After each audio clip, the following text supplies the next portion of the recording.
which is the war in Iran happening between the U.S. and Israel versus Iran. And this is what's going on. It is Wednesday, the 4th of March, 2026, and I'm coming to you live from Israel. A whole bunch of updates. You may have noticed not posting yesterday or the day before because we were celebrating the Purim holiday. Right now, the middle of Shushan Purim, which is the second day of Purim, celebrated in walled cities like Jerusalem and Sfat and other places. So to all those of you celebrating Shushan Purim, happy Shushan Purim. What's happening right now in the war with Iran is very interesting. We've seen a lot of, obviously, action happening between Israel versus Iran, the U.S. versus Iran, in joint operations, joint airstrikes. A lot of the leaders of the mullahs and the IRGC have been eliminated. A bunch of IRGC bases have been hit, as well as defense industry complexes inside Iran. Iran has been shooting a lot of missiles at us here in Israel. In addition to that, we have a lot of rockets and drones coming at us from Hezbollah, just north of here. And we also have a lot of attempted infiltrations by individual terrorists on the ground that have been stopped in places like Judea and Samaria, which you may know as the West Bank, but it's called Judea and Samaria historically. That has been its name for thousands of years. So what is going on tactical levels and strategic levels? Well, you probably heard that the Ayatollah Ali Khamenei has been eliminated. That happened during the first wave of strikes by Israel and the U.S. The Israeli bombs got him, apparently. It was a joint airstrike, U.S. and Israel working hand in hand, coordinated effort with American and Israeli jets taking out various targets. And Khamenei was thankfully eliminated. Apparently his wife and daughter were with him as well, because, God forbid he should have let them be somewhere safe, right? Nope, he had to die and take them with him. So he had his 72 virgins, or whatever, his 72 virgins for about 48 hours before his wife showed up and put an end to his party, because she apparently died of her wounds about 2 days later. And may he rest in pieces, which he is certainly now. Because, that guy, just so you know, the reason why people were celebrating the fact that Israel took him out, a lot of people were celebrating that, not just in Israel, but especially Iranian people were celebrating that all over the world, is because the guy was responsible for killing many people, not just outside of Iran with terrorist proxies, but actually, of course, inside of Iran itself, having been ruling the people of Iran with an iron fist as a disgusting terrorist dictator, Islamist dictator, since 1990 or so, after his previous Ayatollah Supreme Leader guy, Khomeini was killed, or no, sorry, died of old age or whatever, of natural causes. So this guy's been in power, right, since about 36, 37 years, because the previous one was in power about 10 or 11 years. And that means this guy's been ruling Iran for a very long time, for, considering the average term of office of any political leader in any nation. And, well, it was his time. And now you have all these, of course, people who are Shia, who are supporters of his, mourning after they were in complete denial. By the way, many of them are still in denial, and they believe that he's still alive, and that this is all a ruse to get people to believe that he's dead, but he's actually alive or in hiding or something, even though The Iranian government itself has entered a period of 40 days of mourning as of a couple of days ago, once they had to admit he was in fact dead. So, to all of you who are mourning his loss, well, too bad. That's what you get. You F around, you find out. And he will not be missed by the good people of the world. He will only be missed by people who think Islamism and jihad over the world and forced Sharia over the world is a good thing. And personally, I'm glad he's gone. He will no longer commit acts of terrorism. So, and he will no longer be personally funding any more terrorist stuff himself. And yes, we know he's squirreled away during his lifetime and during his career as the ruler a vast amount of material wealth. It's believed that he has hidden over 95 or 100 billion dollars in wealth in overseas accounts, crypto wallets, etc. The government of Iran itself, right, the Islamic Republic of Iran, has also put away a significant amount for themselves, I guess for the top tier or whatever. Huge amount of crypto, allegedly around 17 billion or maybe more, which is, no small potatoes.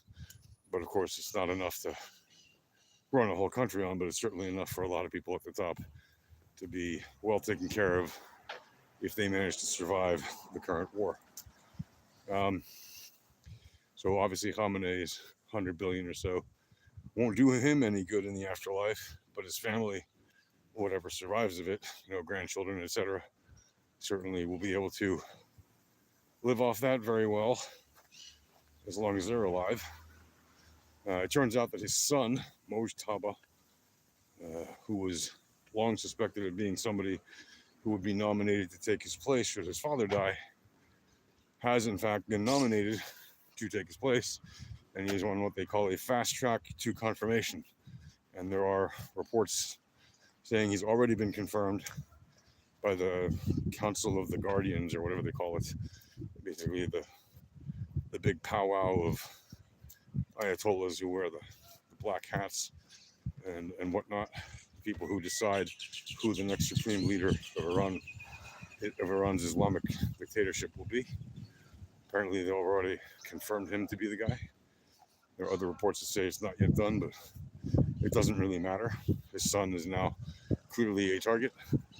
There were earlier reports that indicated he was already eliminated, but those have apparently been disproven, and he is apparently very much alive and is the nominated candidate, if not already the announced supreme leader of the Islamic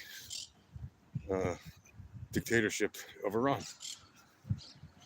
So, previously, by the way, in other news, I think I might have, I didn't report this here because I wasn't, speaking here for a couple of days, but immediately after the Ayatollah Khamenei was eliminated, they did nominate and put into place an interim guy who was supposed to be there until they picked somebody permanently.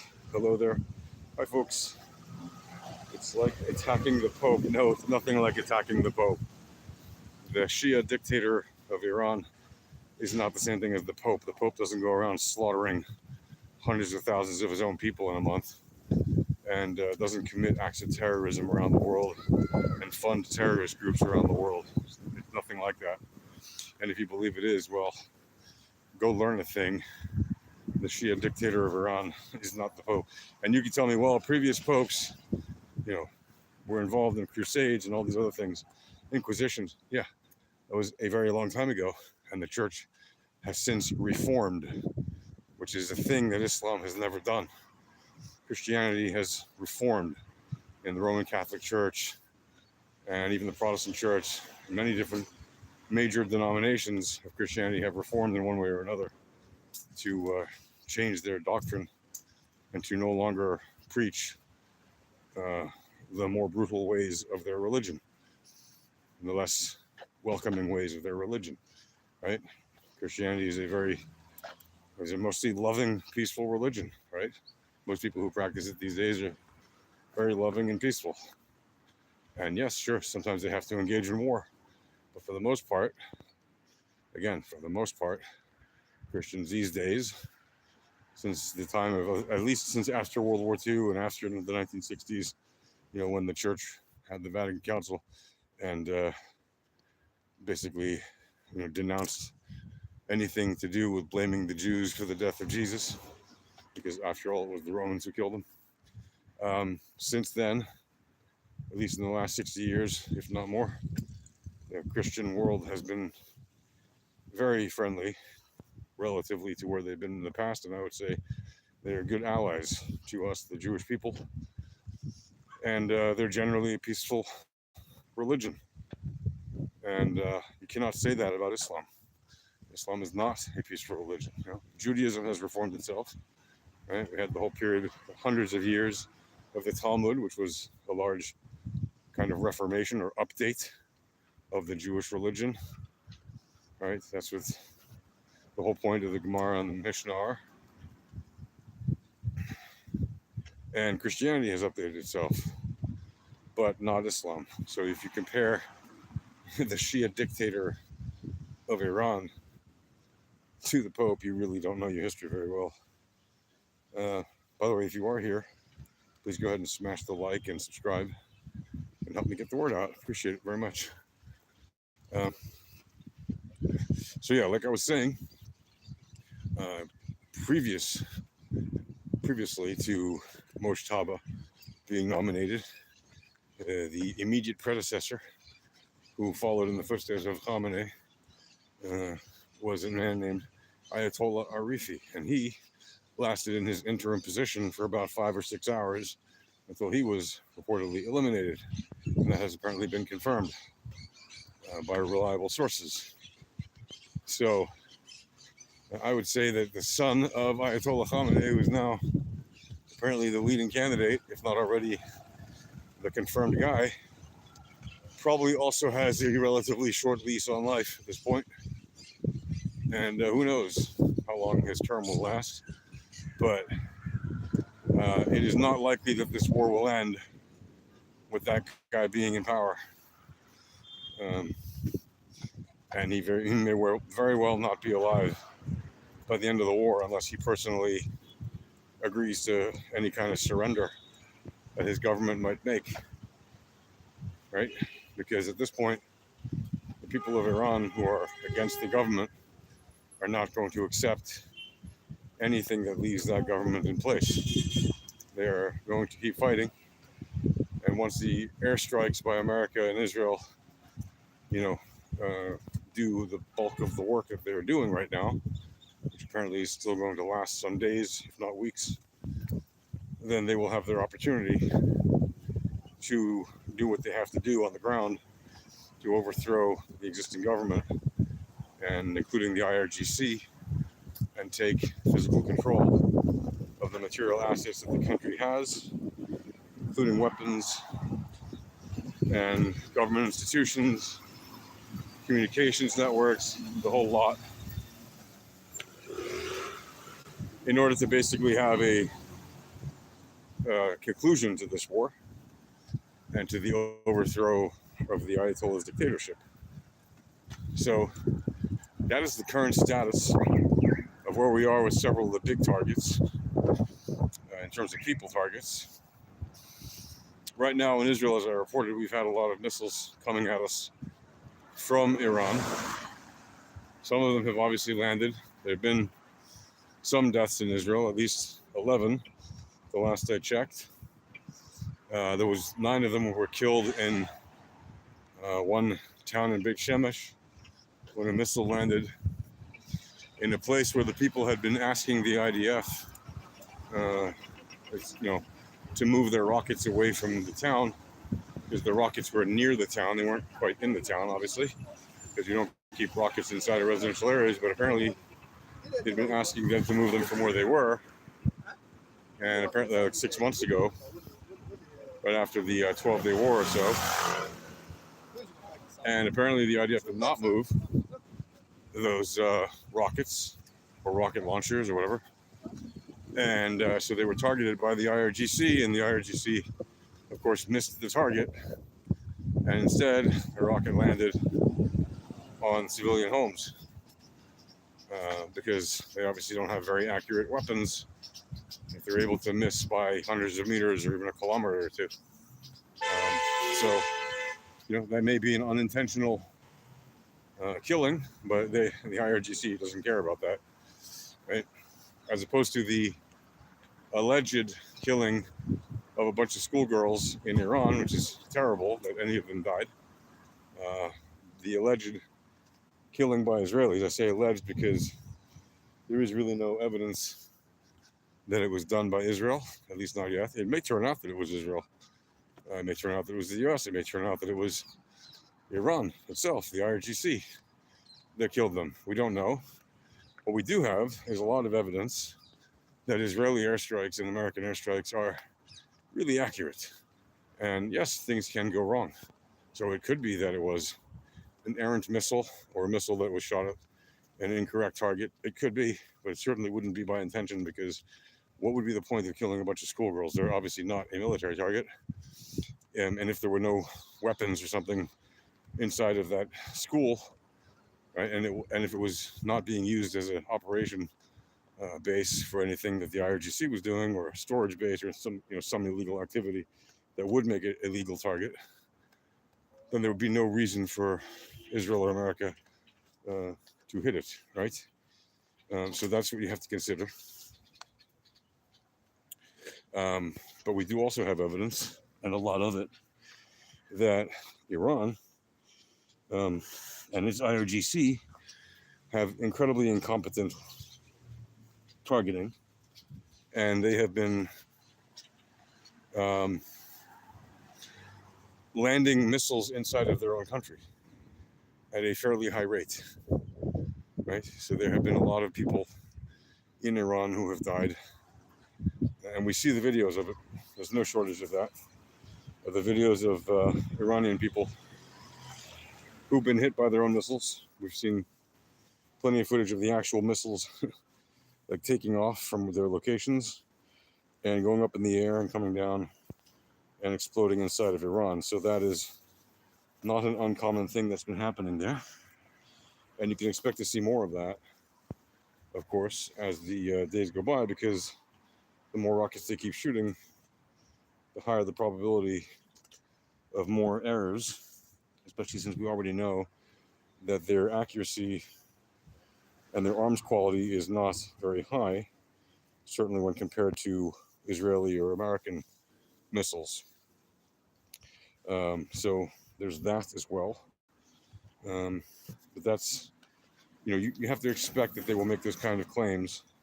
And notice also that the people who made the claims are only from the Iranian government, and there have been no independent media who've been able to verify that, because, of course, there really are no independent media right now, or even, American or European or other credible media who were anywhere near the site, since most of them are banned from Iran in the first place, and the only people they tend to let in these days are influencers and, sociopaths who will sell their souls for, some Iranian rials. And that's what we've seen so far. We've seen a lot of people basically going to Iran and making, fake news type stuff, propaganda type stuff, to promote the narrative of the dictatorship. And that really gives a lot of credence to the argument that we're seeing coming out of the government of Iran right now is little more than propaganda, because that's all we've seen from them. Right? We haven't seen any very accurate information coming from independent reporters who are of any real credibility, because they're simply not allowed there. And there are a couple of Western reporters who've been there and who have reported, to their credit, and kept their heads on their shoulders somehow. But you'll notice that their reports are generally lacking any criticisms of the government at all. And they're just typically very often regurgitating state-based propaganda, because they know if they don't, their heads may very well no longer be connected to their necks and shoulders, right? So that's also happening. Um, at the moment, you're seeing the people in Iran basically stick to the orders given by President Trump to stay indoors as much as possible, even though life goes on in Iran.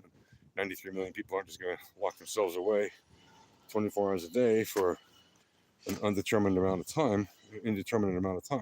They're still going to have to go about their daily lives, and they are, and that's to be expected. But as many of them as possible do appear to be staying, hopefully out of harm's way, and are doing what they have to do to not get bombed, right? But meanwhile, the RGC remains very much a hot target for the U.S., and that's basically what we're seeing at the moment, right? And once the hitting of those RGC targets begins to back off a little, like I said earlier, then yes, we will see probably more people from the street come out and do what they have to do in order to get rid of the mullahs and the RGC for good, But ultimately, as much as Israel and America can do from the sky, there's only so much that you can do from the sky. Yes, you can win the war essentially by having air supremacy, but it still requires either boots on the ground or shoes on the ground, even if they're not military boots. And you got to have some kind of presence on the ground to firmly control the land. And it is the people of Iran whose land we are talking about, and it is up to them ultimately to make sure that they secure their own country and the future of their own country by eliminating the bad guys and overthrowing that dictatorship. And so yes, that may require even some more sacrifice if they have to fight them, but hopefully America, which is also allegedly arming Kurds in Iran or Syria or Turkey or Iraq or somewhere, probably Iran, according to the reports, that there will probably be more fighting on the ground. If it will be with the Kurds, it's kind of interesting they're arming the Kurds, because the Kurds are already pretty well armed, to be honest, compared to other people in Iran, but maybe they're giving them better weapons. Who knows what? But there will probably be some fighting already, like increasing in amounts until the regime is overthrown. And if it starts with the Kurds, it will probably not end with the Kurds, because the Kurds will probably, lend assistance to other people inside the country, and then they will join up forces and hopefully form some kind of unified front of citizens to fight against the dictatorship.